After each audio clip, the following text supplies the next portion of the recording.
The wind howled across the dusty town of Red Bluff, as if it to mourn the broken souls walking its cracked wooden streets. The auction block stood like a shameful monument in the center of the square, where ragged people gathered not to trade cattle or horses, but something far more painful to witness: human desperation.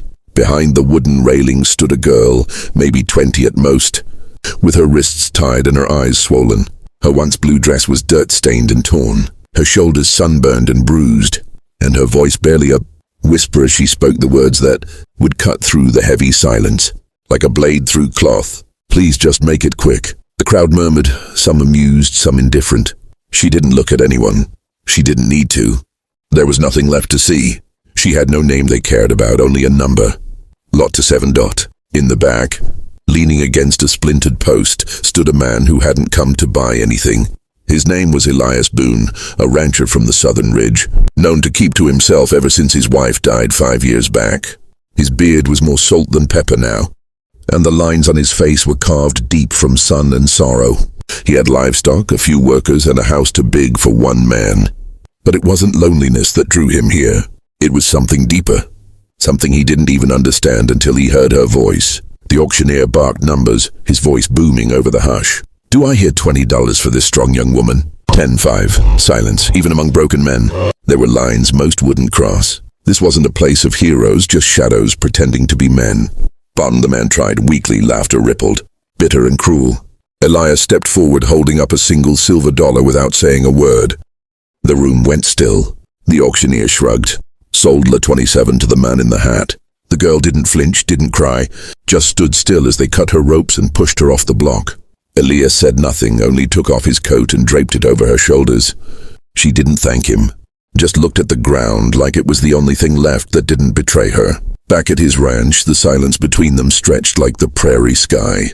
She sat at the kitchen table while he prepared a pot of beans and cornbread. He didn't ask questions, didn't pry. He simply placed a plate in front of her and poured a cup of warm water. She didn't touch it at first. "You can eat," he said quietly. She lifted the fork like it weighed more than her arms could handle. With each bite, her eyes flicked toward the door, toward him, toward the knife block in the corner. Trust was not something she'd ever been given. Elias sat across from her, not eating, just watching. "My name's Elias," he finally said. She looked up briefly. "Annie, you got folks?" She hesitated. "Not anymore." "What happened?" She chewed, swallowed, wiped her mouth. "They sold me to settle a debt. Said it was the only way. Said I was worth more that way than alive." Elias didn't answer. He didn't need to. The silence said enough. That night, she sat on the edge of the bed in the guest room, clutching the coat like it was armor.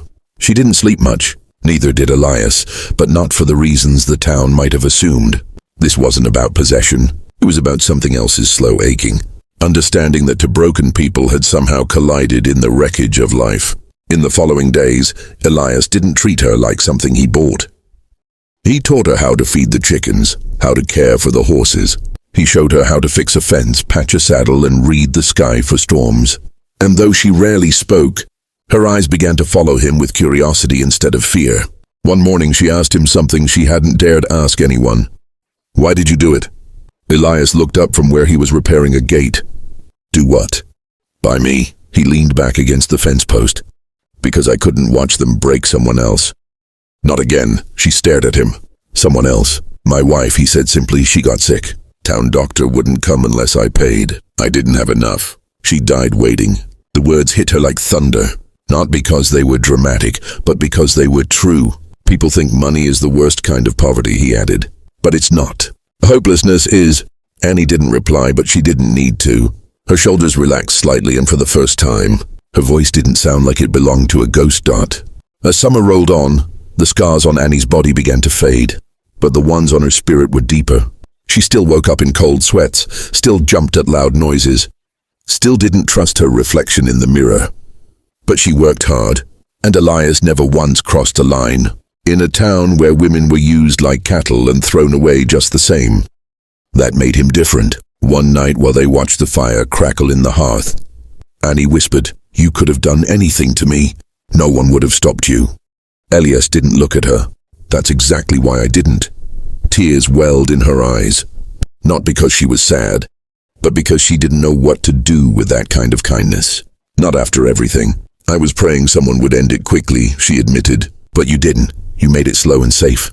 Elias chuckled dryly. Never thought I'd be accused of being slow in a good way. They both laughed, then soft, small, but real. And in that moment something shifted. The girl with no name became Annie again. And the man who lost everything found something he never expected. Hope.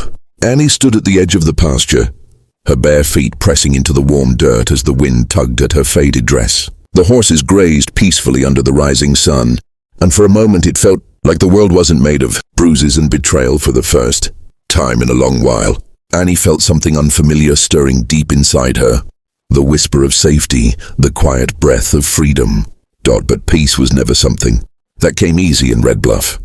One hot August afternoon, as Elias returned from town with supplies in the back of his wagon, he found Annie on the porch, her eyes wide and her body frozen. In place, her voice was low but sharp. "They're here." He didn't have to ask who. 3 men rode up the trail with dust trailing behind their horses like a warning cloud. Annie's shoulders went stiff the moment she recognized the man leading them. Judge Myrtle, the one who had overseen the auctions in town and claimed her life, wasn't worth more than a silver dollar. Elias stepped between them and the porch before a word was said. "Morning," Myrtle drawled, pulling his horse to a stop. "Heard you got yourself a new helper." "She's not your concern," Elias replied coldly. "Well, see, that's where you're wrong. She was part of a debt. A big one. That girl ran off or was stolen." He looked over Elias's shoulder. "She's got to come back. She's not going anywhere. You bought her for $1. Don't mean you get to keep her forever. She's a human being." Myrtle's smile faded. "That ain't how it works here, Boon. Not in this town." Elias took a slow step forward. "Then maybe it's time someone rewrote the rules." The judge narrowed his eyes. "You really gonna put your neck on the line for some girl who ain't even yours? She's mine now. Not because I paid, but because I gave her back what all of you stole. Her name, her choice, and her dignity." Annie stood behind the screen door, trembling. No one had ever stood for her. Not like this. She felt the weight of the moment as if her entire life had balanced on this very edge. The edge between being owned or being free. The judge dismounted. "You sure about this, Boon? This is how men disappear quiet, like Elias didn't flinch. Then I'll disappear loud." A long silence followed. Tension thickened the air until finally Myrtle muttered, "This ain't over." He turned. His horse gave any one last look and rode off with the others following behind.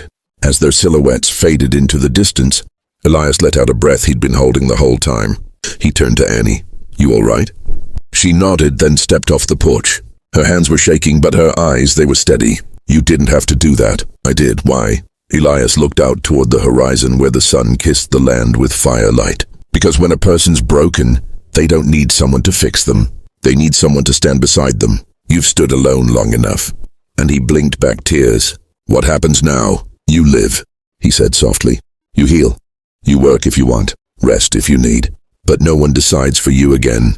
Not me, not them, only you." And so the ranch became something new. Not just a place for livestock and chores, but a refuge. Word began to spread quietly about the girl who didn't belong to anyone. About the man who didn't break her. About the ranch where the unthinkable happened. Kindness. One day, weeks later, a young girl with a bruised face appeared at the fence line. Behind her, a mother trailed slowly, holding the hand of a toddler. They didn't say anything. They just stood there, eyes tired, souls worn down. Annie stepped outside and met their gaze. She didn't have to ask. She knew they were her. Yesterday's version. Another $1 away from losing everything. She opened the gate. Elias watched from the barn as Annie led them in, offered water, and pulled out the spare blankets from the chest. And for the first time, Elias understood what the unthinkable really was. It wasn't buying her for $1. It wasn't standing up to the judge. It was this, handing the power back to someone who never had it. Trusting her to lead others where she'd once been lost. Watching her become stronger than the men who had tried to break her. Later that night, as they sat on the porch under a sky painted with stars, Annie leaned over slightly and whispered, "Thank you for what?" Elias asked. "For not making it quick." Elias smiled, his eyes glinting in the firelight. "The best things never are." And from that day on, the ranch wasn't just Elias Boon's anymore. It was Annie's too. And every soul that found their way there didn't just find shelter. They found a new beginning.